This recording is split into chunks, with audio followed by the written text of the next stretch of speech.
On this episode of ResiWeek, Azione hosts a system designer training conference, 3 tactics to fight the coming economic downturn, and smart home predictions that Hollywood got right. All this and more on this episode of ResiWeek.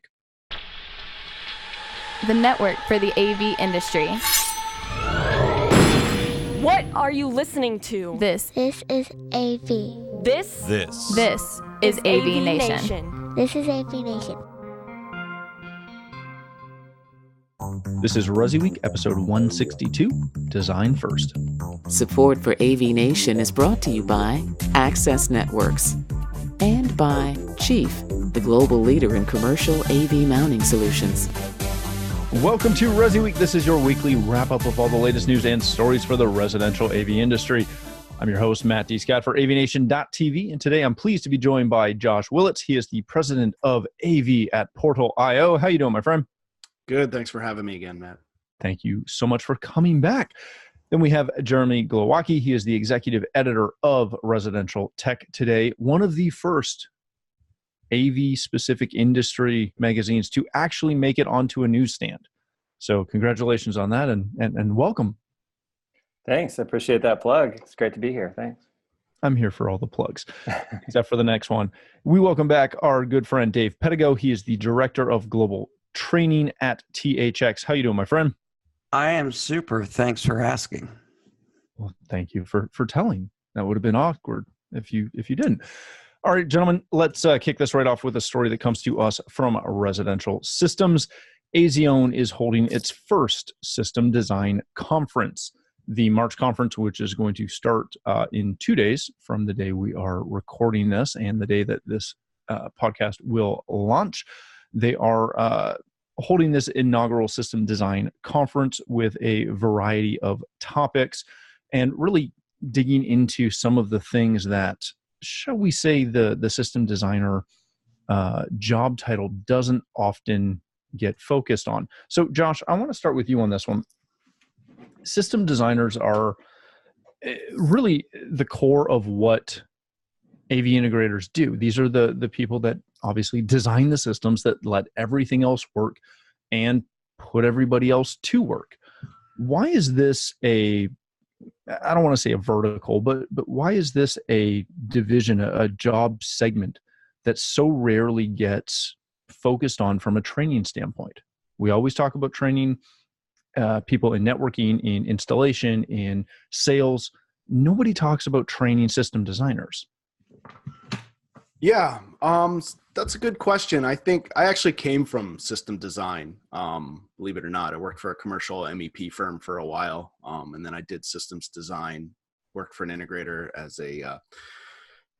I wore a lot of hats. And I think that's really, at the end of the day, what it comes down to. I think when you look at sort of the E-Myth, right, that old school, that old book and mentality where you got guys who are technical that end up in this industry, a lot of them sort of come in doing their own system design. A lot of these companies start with 1, 2, 3 people and grow from there. And so they get used to doing their own designs.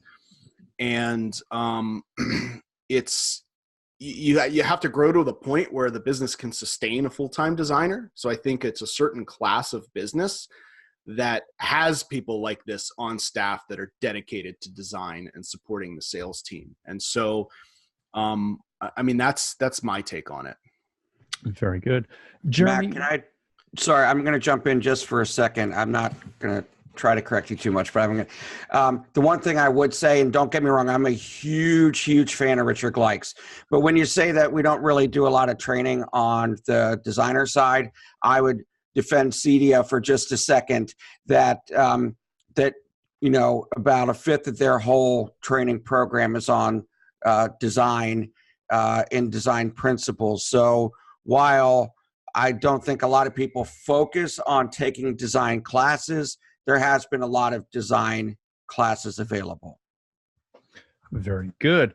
Jeremy, when you look at this is something that, you know, a lot of the manufacturers are doing, a lot of the distributors are doing, a lot of even the industry associations that Dave alluded to, and the buying groups, they're all offering this as a service. Has that been what has caused this a lot of times, not to ignore Dave's point, but to ignore it for a second, is this one of those things that one of the reasons why it gets overlooked is because, Avid, I can send them in job specs and they'll send me back a system design.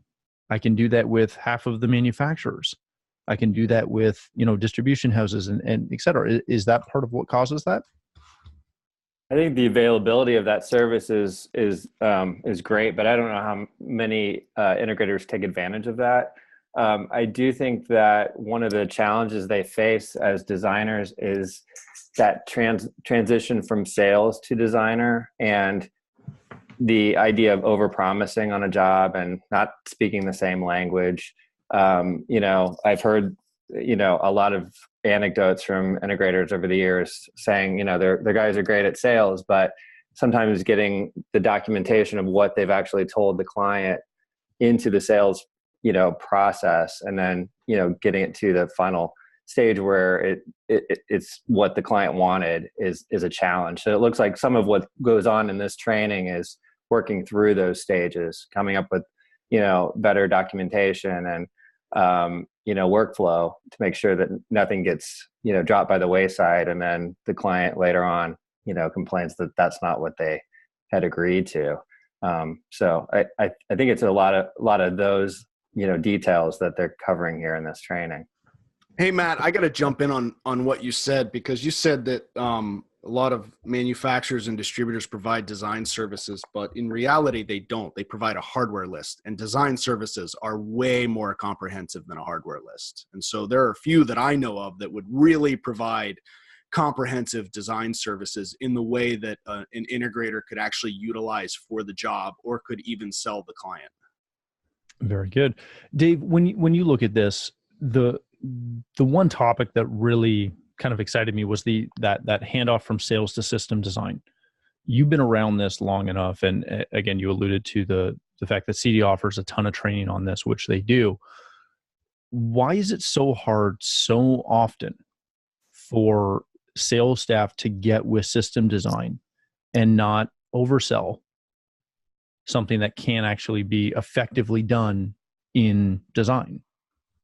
I think it kind of goes to human nature a little bit, in that a lot of times we think about it as a problem.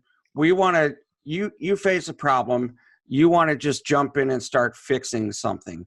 And when it comes to design in general, you just, I want a really killer home theater. Well, the first thing that starts popping into your head is, okay, well, you know what? I can get him this projector. I can get him the speaker.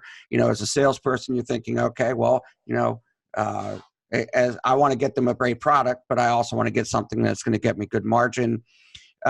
Design process is actually kind of complicated and is at times a slow process. It's not very quick, and we're trying to get things going. So I think in general, the mentality of design first instead of sales first is, it really just is that. It's a mentality. And I really, Josh, what you said I loved so much, which is that you're getting a hardware list more than you're actually getting design services. I think, to go back to CEDIA for a second, if you were to take Rich Green and Peter Aylett's class on design thinking, you'll really see that you really shouldn't be starting with the sales process first. You should be figuring out what the customer needs and what they want. And at the end of the day, then the products are going to come from that. And it's just kind of a hard mentality for a salesperson who, their money, their lifeline comes from sales, not from design. Very good. All right, gentlemen, let's move on to the next story of the day. This comes to us from CE Pro, 3 tactics to fight the looming market correction. If you haven't been paying attention, pretty much everyone's saying that just around the corner, we will see a slowdown in the not only the global economy, but specifically the U.S. and North American economy.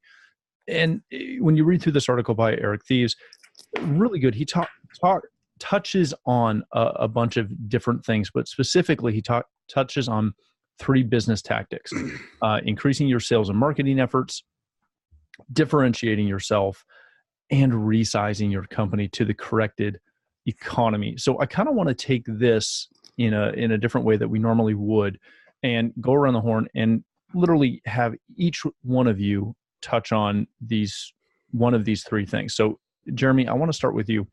When you look at increasing your sales and marketing efforts, that seems counterintuitive if there is the looming, economy slowdown that everyone's talking about right now. Why would you go and increase your sales, increase your marketing going into a slowdown? Well, I think that's just, the idea was anticipating that scenario. And, if you start too late, then you're going to have a gap there in, the pipeline, I suppose. So, the point was made here by Eric that things are starting to slow down a bit, that there's a little bit of breathing room. It's not as intense as it had been. And instead of just like stopping and breathing and taking, it for what it is, ratchet it up and start developing your relationships more. So reach out to more builders and designers and try to create more partnerships in the industry than you already have, because the ones you have now may not be as available when things slow down. Their business might start drying up, so you're going to need more of them to reach out to. So do it while things are still good, before you have to start laying people off and right-sizing your company due to the pipeline drying up. So I think that's what it is. It's a hard thing to sell when you are still relatively busy, but there's no time like, when things are good, then to kind of ratchet it up. Get all the ducks in a row. You may not be marketing at all. Now, do it while you can afford it and, get ahead of it. Very good. Dave, he touches on differentiating yourself. This is something that I've talked about for years. Heck, you and I have talked about multiple times about the need to differentiate yourself.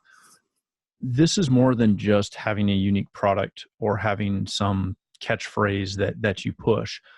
Why is it so important to articulate why you're different to your clients? Well, the overwhelming majority of work that is done that you get is from word of mouth. We're still a word of mouth industry. And so at the end of the day, which if my wife hears this, she'll kill me. She says I say that phrase all the time. But So at the end of the day, your work speaks for who you are. And so you're not selling a product, you are selling an experience. And so when you are looking at growing sales, those kind of things, it's very important. But ultimately, most of your work is coming from the quality that you're doing and the services that you're providing on the back end. So ultimately, I think that you have to differentiate from your competitors, but I really think, especially in the higher end market, that's done through the quality of work that you do. And, you're making sure that you're networking, those kind of things. But, if you're doing great work and your clients are pleased with you, they're going to bring you work as well. Very good. Josh, this one is arguably the hardest one to do. And I would argue it's also the one that you need to do the most, is resizing your company to a corrected economy. How do you manage, you've personally held quite a few different roles within the industry. How do you manage taking care of your people and still having the flexibility to scale up or scale down depending on what either the economy looks like or what your job pipeline looks like? How do you manage that? Yeah, I think if there was a silver bullet on this one, we'd have all the answers and wouldn't be even having this discussion. So I don't think there's an easy answer. I think that in general, it's the business owner's responsibility to understand his profitability on a per employee basis and the real structure of his company. In other words, when you look at how integrators grow, and I mentioned this on the other topic, you typically starts out with a principal, right? Somebody who goes out on his own and starts his own company. I'll call him a trunk slammer because that seems to be a popular term that Eric uses, which I kind of take offense to, but we can bring that up later. And so, and then he needs a hand. So he brings on a technician. It's usually probably a contract technician. It's a buddy of his or somebody he knows. And then he gets to the point where he's doing the sales and he's got a couple technicians and he's doing the project management. And anyway, you grow your company. And I think it's important. Frank White talks a lot about this, to understand how much revenue you need per employee to have a sustainable business model and to be profitable. And so I think if you really understand that, then you can watch closely your pipeline and you can watch your sales pipeline and your profitability and know when it's time to scale back, because it's not necessarily just a matter of, well, I need to cut loose a technician or because typically you've got 2 technicians working as a team. You've got a project manager that oversees a couple teams. So I think it's really about identifying and going in, number one, and understanding your company makeup and your levels of profitability and when it's time to make that decision and knowing that ahead of time. And the second piece, I think, to this is I like to think of this article in terms of, when this happened in 2008, and I've been in the industry since 2004, give or take. And so I remember seeing a lot of articles like this around 2008 and a little bit before, a little bit after, during the downturn. I don't see a whole lot new here that we're talking about here that's any different than any other downturn. I would say, though, that we do have some tools now that we didn't necessarily have then. I think we've got some really fantastic buying groups and groups of really smart dealers, and we're so much more connected socially across the industry in different forums and et cetera, that dealers have resources now to talk to other dealers that are, a little bit bigger, a little bit smaller. They've done certain things. They've gone through the 2008 recession. And so I think being as part of a buying group or a part of a group like that of peers, and he identifies this very early on in the article that says he has a lot of friends in different groups. I think getting into a group like that where you can rely on the wisdom of the crowd too to help you navigate those sort of choppy waters is important as well to this point. I want to add to that just a little bit because I think every point you made spot on. It's hard to let somebody go, particularly as a small business, because they're like family. Their family, their kids. But you're not doing your customers and your other employees any good by not right-sizing your company. If you were to go back and look at, so you were talking about 2008 to 2010, and you find a lot of the companies that went out of business, talk to their business owners, and they would say that one of the problems they had was they didn't let their staff go fast enough. And that's because it felt like you're laying off your brother. And unfortunately, this is a business at the end of the day, and you have to make sure that you have the right cash flow to stay in business. And too many businesses went out of business because they couldn't just do the hard thing, which is to let people go. One of the biggest things that I find interesting about not only this topic, but the majority of topics around this type of situation, it always comes back to personnel and marketing. Is that something that our industry does not seem to teach well enough? I don't think it's about teaching. I think when it comes to marketing, it's just the last thing on the list. And most of these companies are small to mid-sized companies, and the owner's got his hands in every department, which is important. I mean, he's a critical piece of every aspect of the company.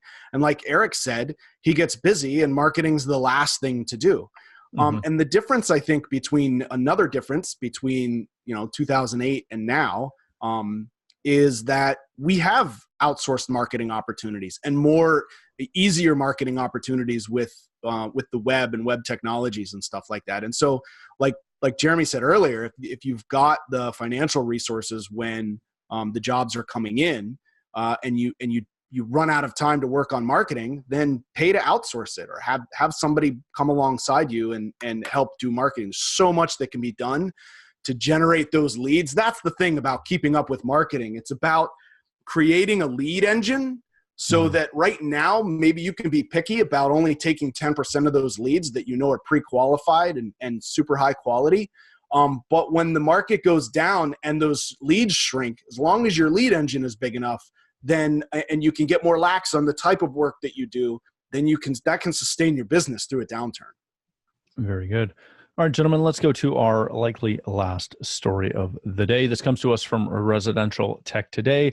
It is kind of a little fun.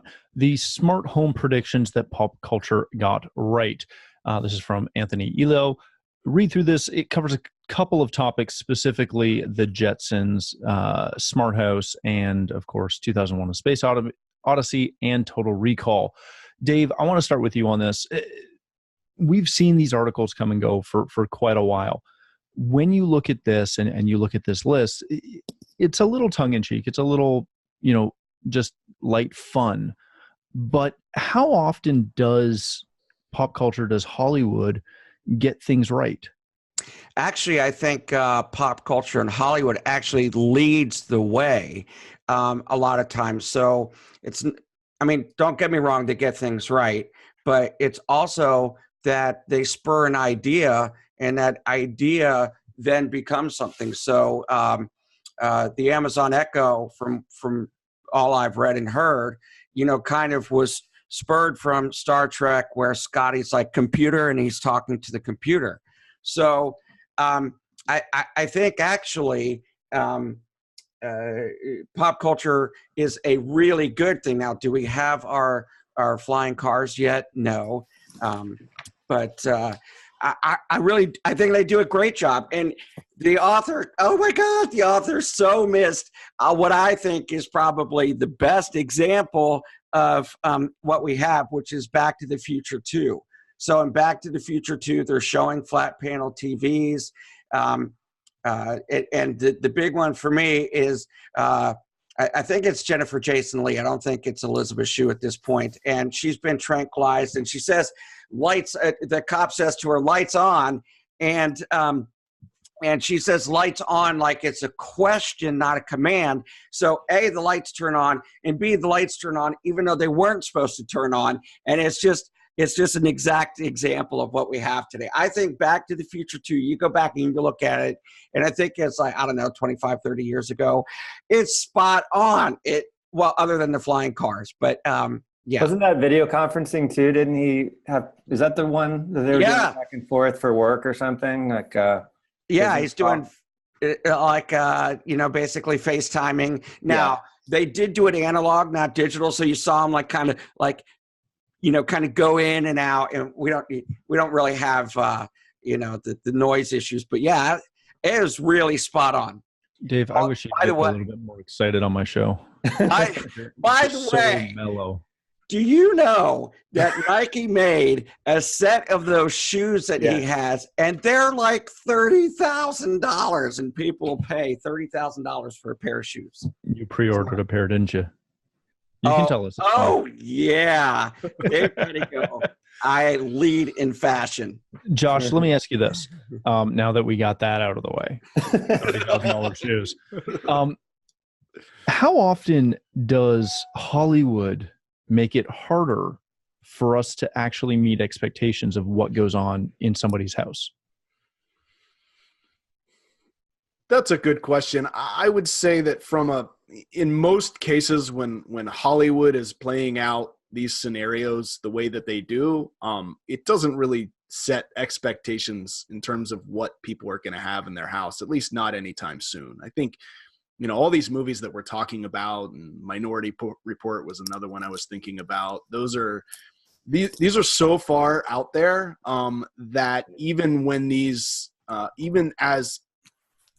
when people are watching them, right, they're not thinking about how they're going to live a better life in their house. However, I do have one, my reference that was missed in here. This isn't necessarily a movie or maybe even it's a stretch that it's pop culture, but Jeremy will like this one. That's the Carousel of Progress at Disney, right? Yeah, I was thinking about that. That's like the last ride that Walt Disney actually had his hands on and designed. But in the last scene, they've got voice control over their oven, and he accidentally turns it up to 975 and burns the turkey for every Christmas.